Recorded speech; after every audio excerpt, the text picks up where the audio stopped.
today to talk to you about injuries and physical education excuses.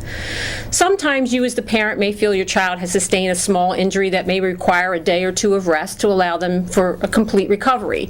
And this is okay. If this is the case, we just ask you to notify your school nurse through a note, email, or a phone call so arrangements can be made for your child to be excused from physical activities for a day or two.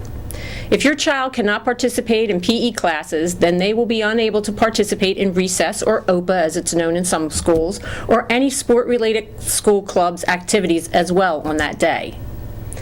Sometimes a simple strain or sprain may require an ACE wrap for a couple of days.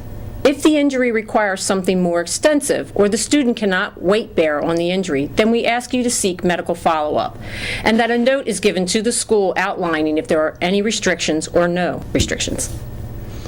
If your child requires any supportive devices or needs to be out of physical activities for an extended period of time, then a physician's note of excusal will be needed.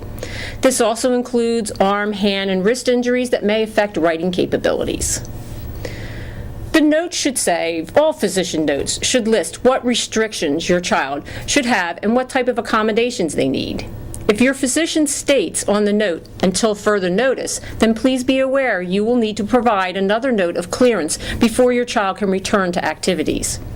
If your child is allowed limited activities, for example, they can run but they can't jump, or they don't want them to have activities involving the shoulder, please have your physician outline this in their note.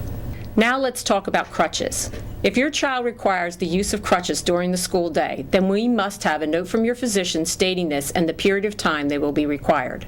For safety reasons, if your child requires use of crutches, they may not be able to use their regular school bus. For further information on this, please contact your school nurse. And as always, if you have any questions or concerns, please contact your school nurse. Thank you.